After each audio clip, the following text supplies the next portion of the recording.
What if the place where fallen angels taught humanity forbidden knowledge still has a name, a real one, written down thousands of years before Genesis was ever copied by scribes? Long before Moses wrote the first lines of Genesis, there were men who remembered a mountain.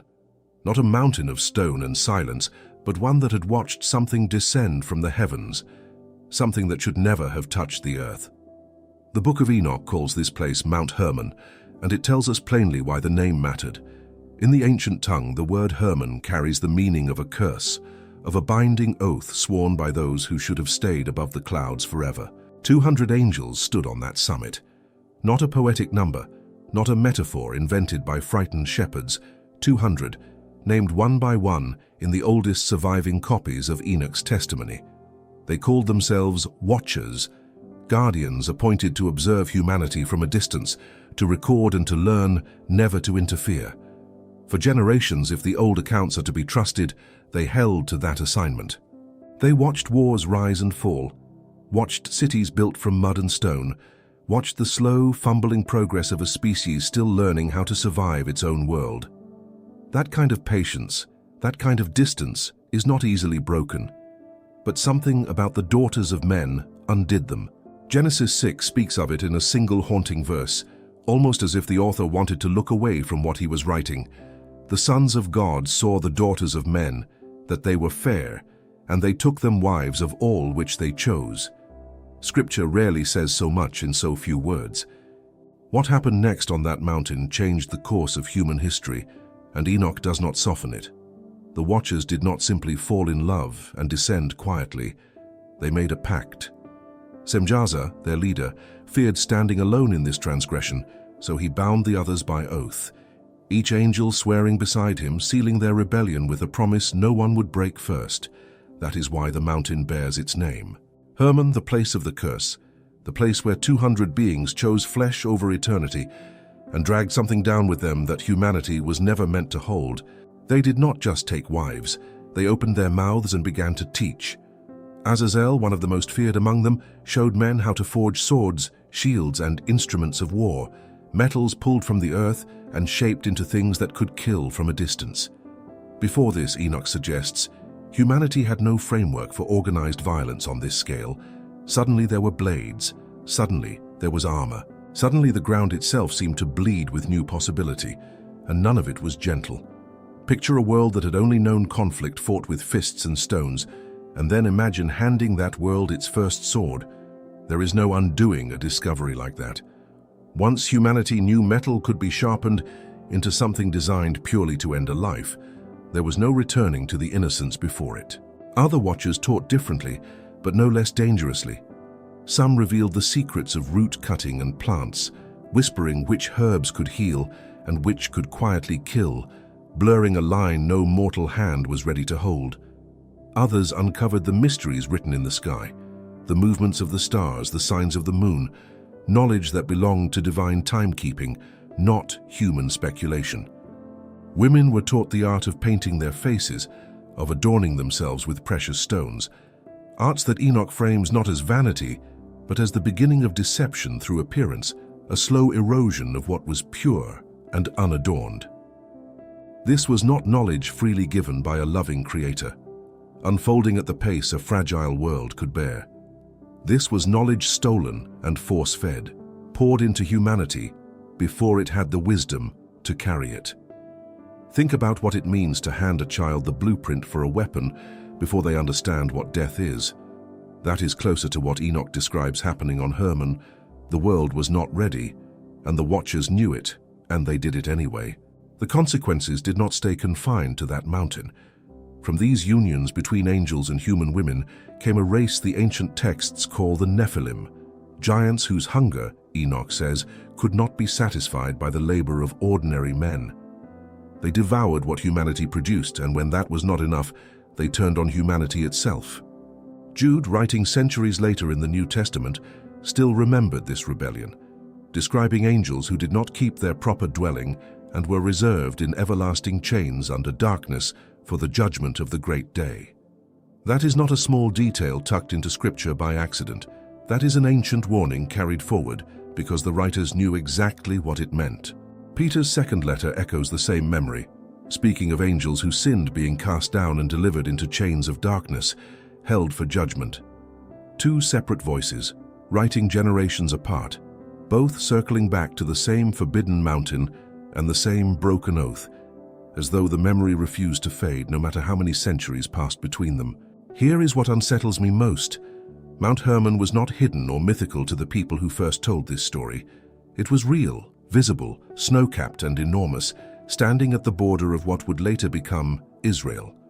People could point to it. They could see it from a distance and understand without needing it explained twice why that particular mountain carried a name meaning curse.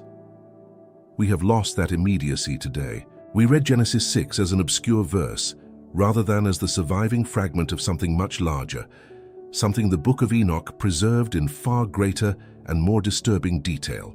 If this story has gripped you the way it should, I want to invite you into something deeper than what any single video can hold. We put together a fully illustrated guide called The Forbidden Book of Enoch, walking through the Watchers, the Nephilim, and the world before the flood with the kind of depth this subject deserves. It is not a summary. It is a companion for anyone who has felt, like I have, that there is more beneath the surface of Genesis than we were ever taught in Sunday school. You will find the link waiting for you in the very first comment pinned to this video, and I promise it will change how you read the opening chapters of the Bible. Before we go further into what happened on that mountain and what it awakened, take a moment and subscribe to this channel. There is so much more of this hidden history waiting to be uncovered together, and I do not want you to miss where this goes next. What grew from that mountain did not stay small or symbolic. The Nephilim were not distant legends whispered around fires to frighten children. Enoch describes them as beings of enormous stature, born from a union that should never have existed, carrying within them something neither fully human nor fully divine. The Book of Jubilees adds a detail that often gets skipped over in casual retellings. These offspring did not simply grow larger than their parents, they grew corrupted, their nature twisted from the moment of conception. There was no gentle bridge between angel and human. What emerged was something the earth itself seemed to reject. Numbers chapter 13 gives us a glimpse of what remained of them generations later, when the spies sent into Canaan returned trembling. They spoke of the sons of Enoch, said to descend from the Nephilim, and confessed that next to these giants, they felt like grasshoppers in their own eyes. That is not exaggeration for dramatic effect. That is fear recorded honestly, preserved in Scripture because the memory was too vivid to soften. Whole armies hesitated to enter a land because of what these descendants represented, and the text never once treats this as myth. It treats it as history the people were still living through. Deuteronomy carries the thread further with Og, king of Bashan, described as the last remnant of the Rephaim, another bloodline tied to this ancient corruption. His iron bed, we are told, measured roughly 13 feet in length, a detail so specific, so oddly domestic, that it reads less like poetry and more like an eyewitness account someone felt compelled to preserve. Why record the size of a bed unless the size of the man who slept in it defied belief? Ancient scribes were not given to inventing furniture dimensions for effect. They wrote it down because people needed proof, because the claim was extraordinary enough to require it. Notice too how the text treats Og almost like the last survivor of a species being catalogued rather than a single unusual man. It reads as though the writer knew his audience would ask and wanted the record to stand firm against doubt long after the witnesses themselves were gone. Enoch's account goes further than the canonical texts dare to go, describing the Nephilim's appetite as something that could not be satisfied by ordinary means. They consumed the labor of men, the produce of the land, and when that ran short, Enoch says plainly that they turned on humanity itself, then on animals, then on each other. This is not a subtle decline. This is a civilization eating itself alive because something was allowed to exist that never should have drawn breath. The Book of Giants, recovered among the Dead Sea Scrolls, expands this picture even further, giving names to individual giants and describing troubled dreams that seemed to warn them their existence carried a coming judgment they could not escape. There is a reason this detail matters so much to how we understand the flood that follows. Genesis 6 does not simply say humanity had become wicked in a vague, sweeping sense. It says the earth was corrupt, filled with violence, and that every inclination of the human heart was continually evil. Read against the backdrop of Enoch's testimony, that corruption takes on a sharper, more specific shape. This was not ordinary sin accumulating slowly over centuries. This was a genetic and spiritual contamination, a bloodline problem the Creator determined could not simply be preached against or gradually corrected. It required starting over. Josephus, writing centuries later as a Jewish historian, trying to bridge sacred text with the wider world, described these giants as men of monstrous size and strength, resembling those the Greeks called the offspring of gods, mingling with mortal women. He was not trying to sensationalize Scripture. He was trying to explain to a skeptical Roman audience why ancient Hebrew tradition remembered such beings as real, tangible, and terrifying enough to reshape an entire narrative about why the world needed cleansing. It is worth sitting with the fact that Josephus had no incentive to embellish this. He was writing for readers who already doubted Jewish scripture, and inventing giants would have only handed his critics more reason to dismiss him. He included it anyway, because the tradition behind it was too old and too consistent to leave out.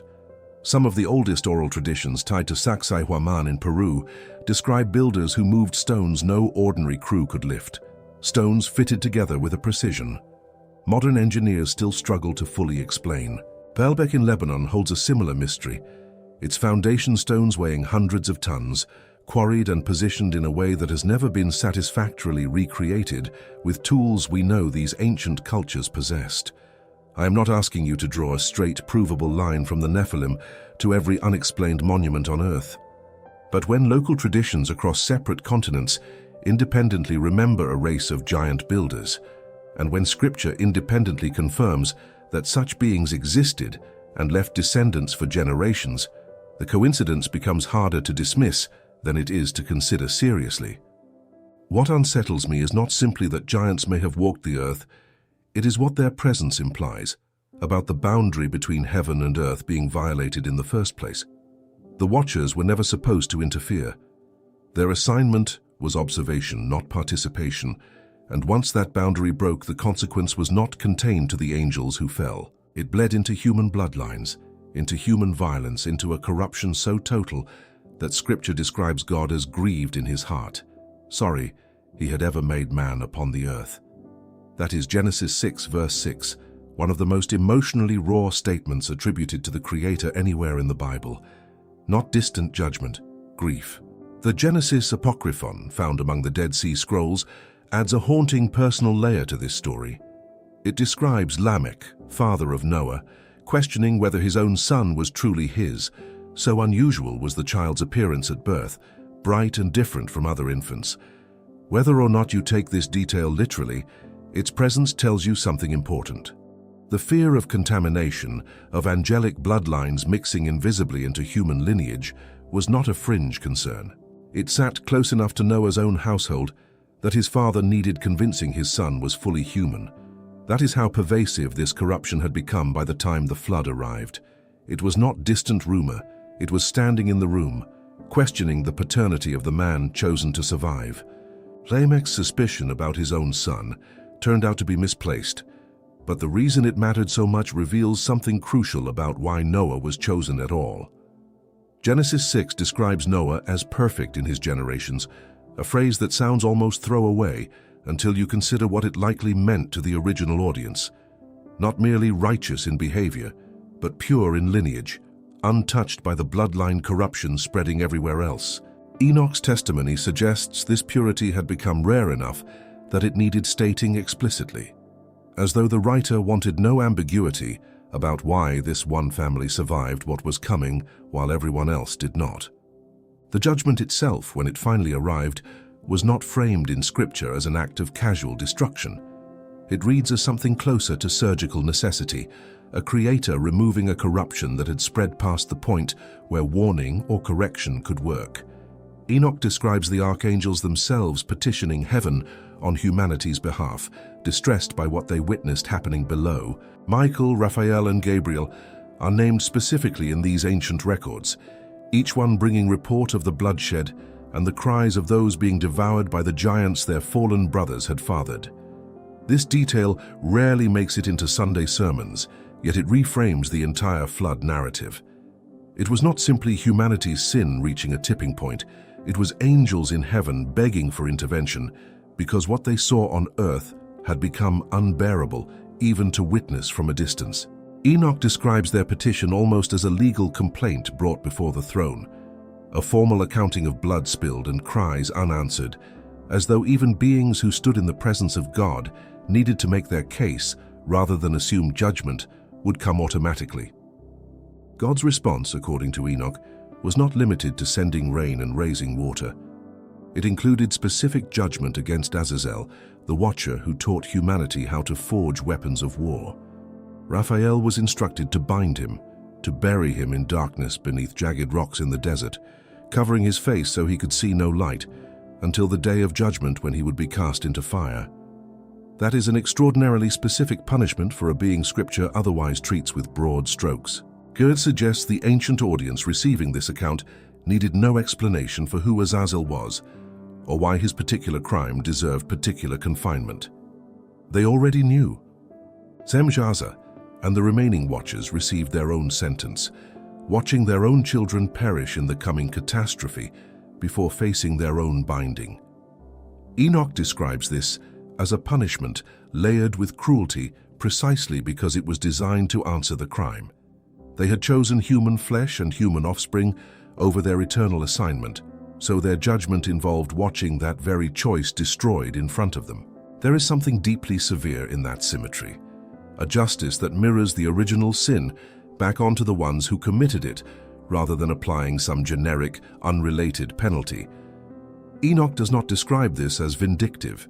It reads instead like a natural consequence finally catching up to a choice made willingly, centuries earlier, on a mountain whose name had warned everyone what was coming. The ark itself, often reduced in modern retellings to a children's story with cheerful pairs of animals, reads very differently against this backdrop.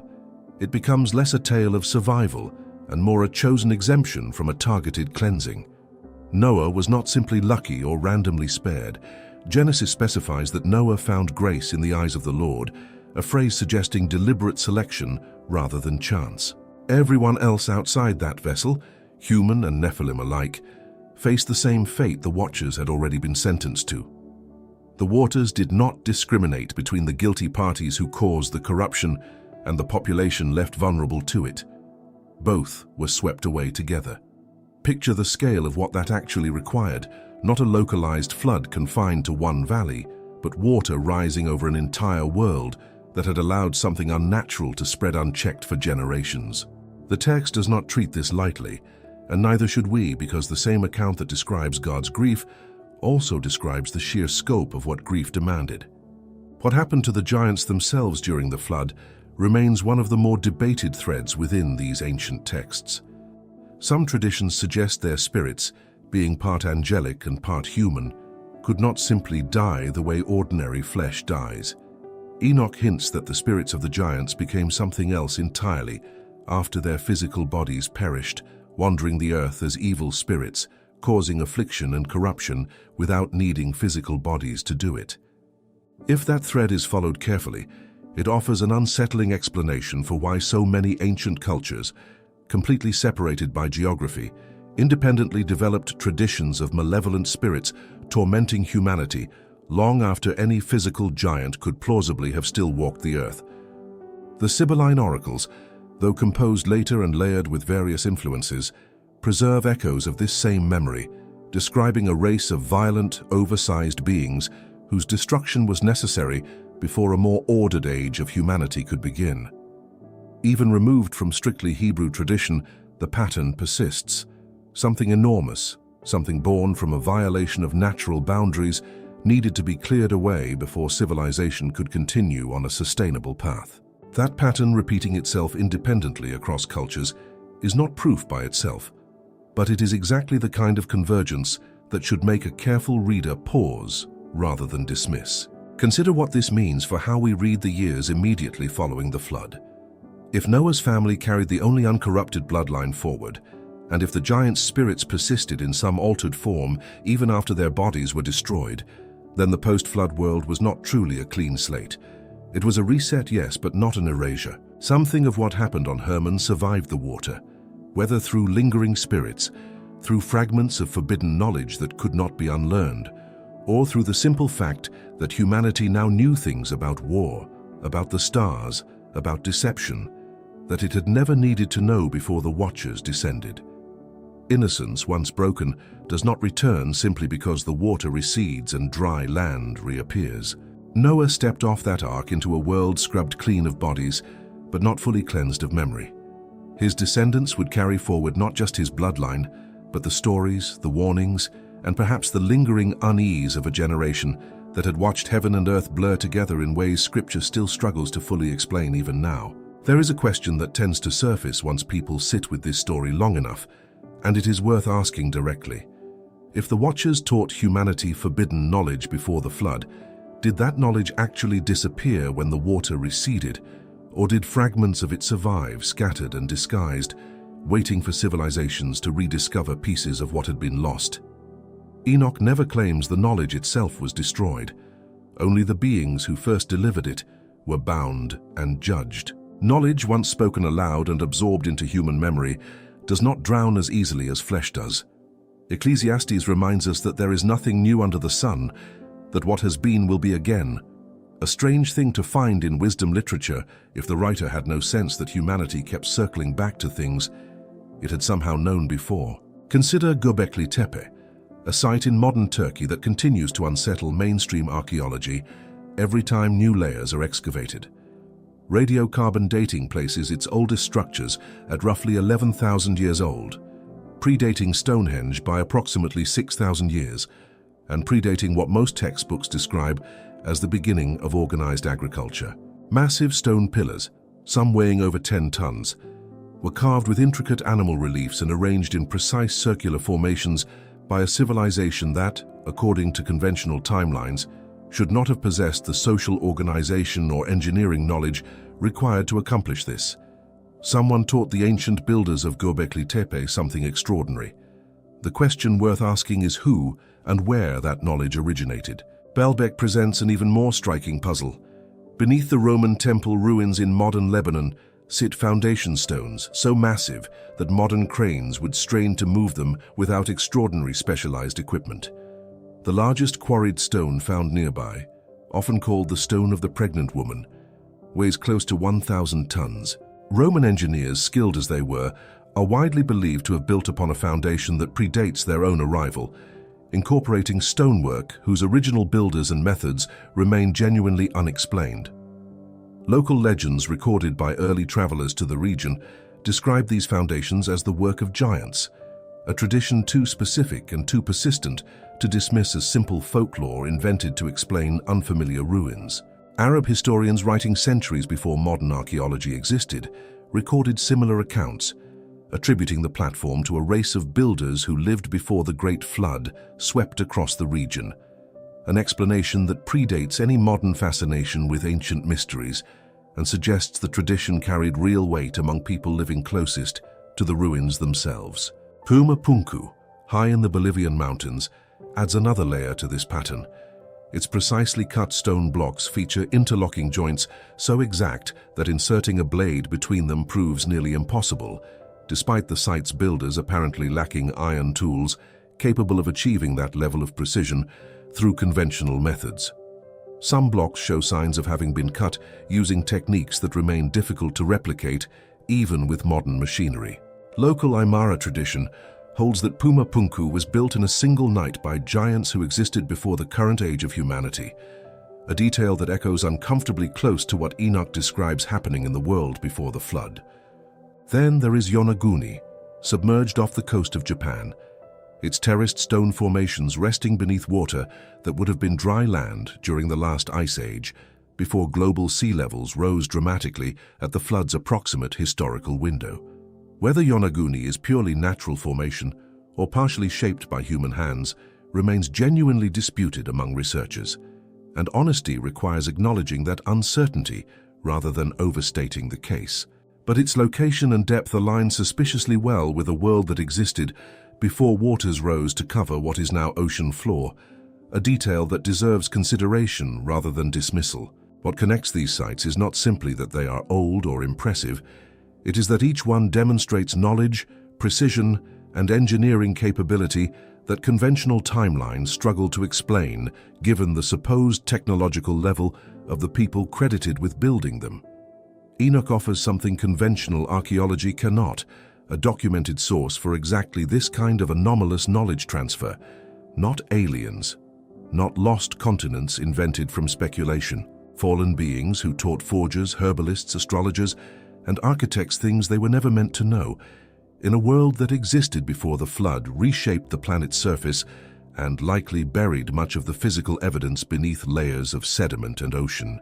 Daniel later writes of watchers and holy ones descending from heaven with authority to pronounce judgment, using the very same term Enoch applies to these fallen beings, as though the vocabulary itself survived intact across centuries of retelling, carried forward by scribes who understood exactly which tradition they were drawing from. Sacsayhuaman, overlooking Cusco in Peru, deserves particular attention here. Its walls incorporate stones weighing well over 100 tons each, cut and fitted together without mortar so precisely that even now, a piece of paper cannot be slid between them. Inca builders receive official credit for this construction, yet local oral tradition consistently describes these foundations as pre-Incan, built by an earlier vanished people possessing knowledge the Inca themselves inherited rather than invented. That distinction matters enormously. It suggests even the celebrated builders of these monuments understood themselves as heirs to something older, something whose true origin had already faded into legend by the time recorded history began paying attention. I find myself returning to one particular detail from Enoch's account whenever I study these sites. The Watchers did not simply teach humanity how to fight.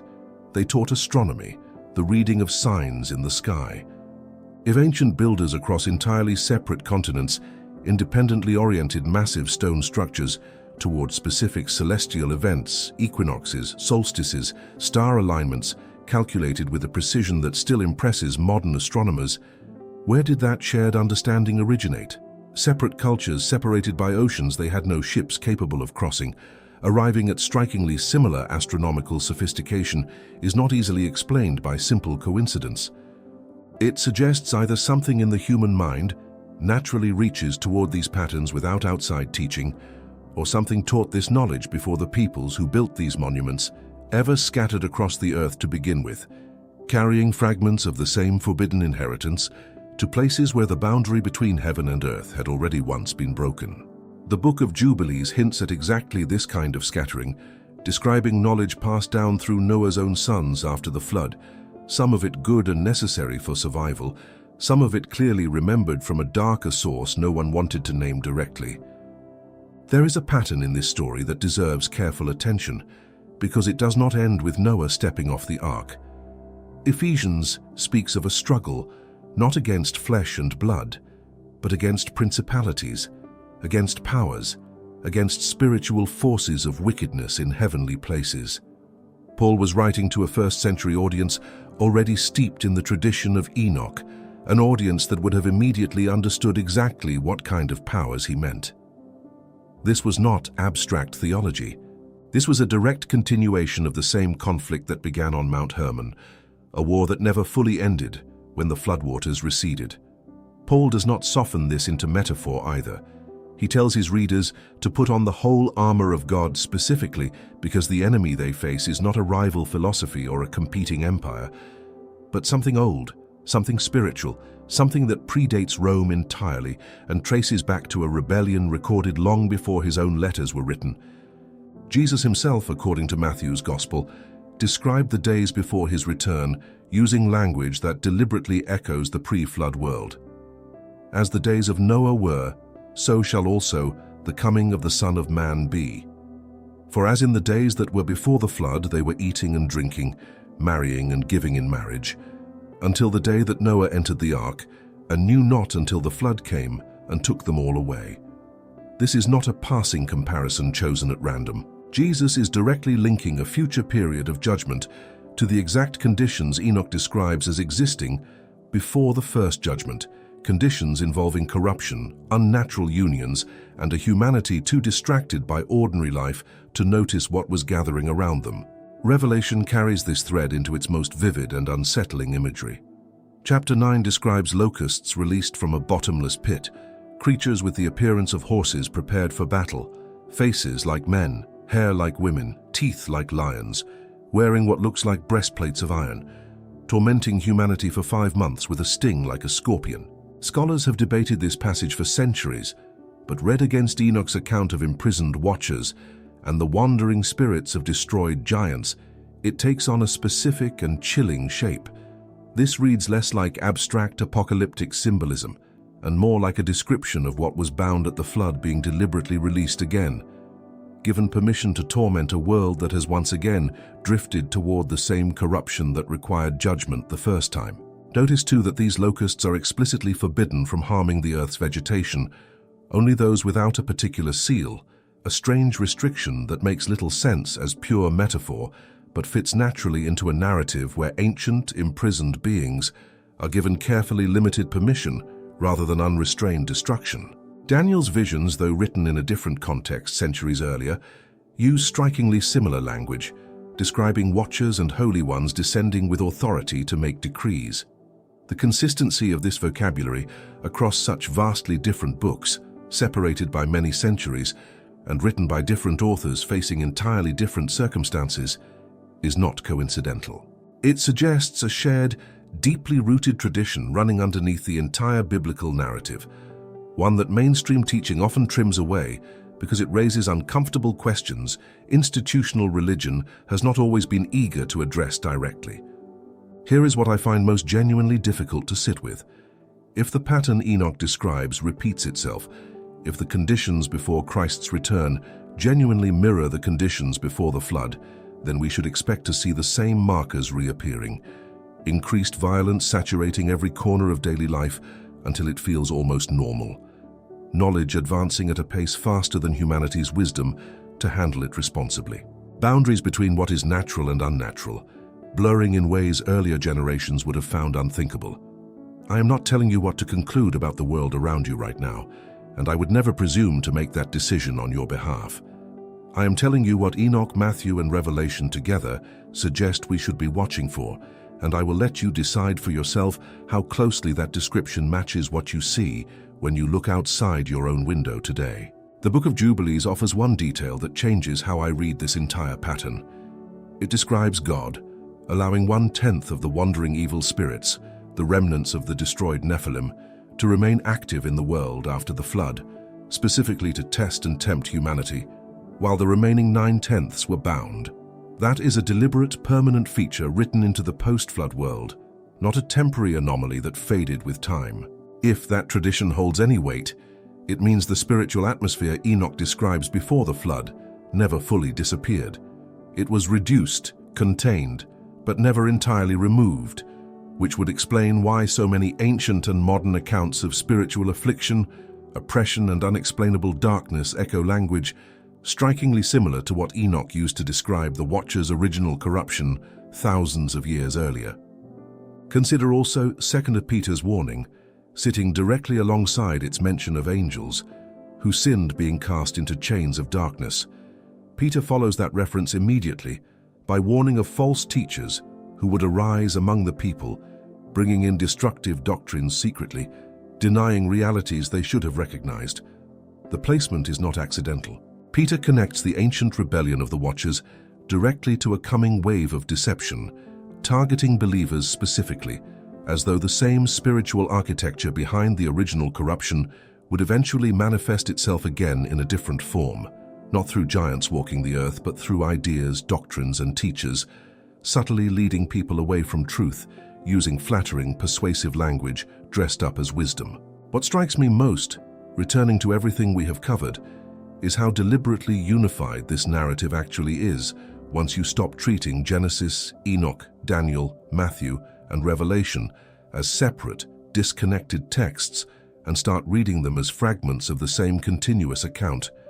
A mountain named for a curse, a rebellion that produced giants and forbidden knowledge, a flood that judged but did not fully erase, a promise that the same conditions would return before final judgment arrives. This is not four unrelated stories loosely connected by shared vocabulary. This reads like a single narrative, told in pieces across different centuries by different hands, all pointing toward the same unresolved conflict that began the moment 200 watchers looked down from Hermon and chose flesh over their eternal calling. A conflict Scripture never claims was fully settled at the flood, only postponed until a final reckoning still waiting on the horizon. Mount Hermon still stands today, snow-capped, ordinary to anyone who does not know its name. But now you do. You know what Enoch, Genesis, and Jude all remembered long before institutional religion smoothed the edges off this story. If you want to go deeper into the Watchers, the Nephilim, and the world before the flood, our fully illustrated guide, The Forbidden Book of Enoch, is waiting for you in the very first comment pinned below. It is the companion piece to everything we covered here today. Thank you for spending this time with me. If this opened your eyes even slightly, subscribe, like this video, and tell me in the comments which detail unsettled you most. More of this hidden history is coming, right on your screen next.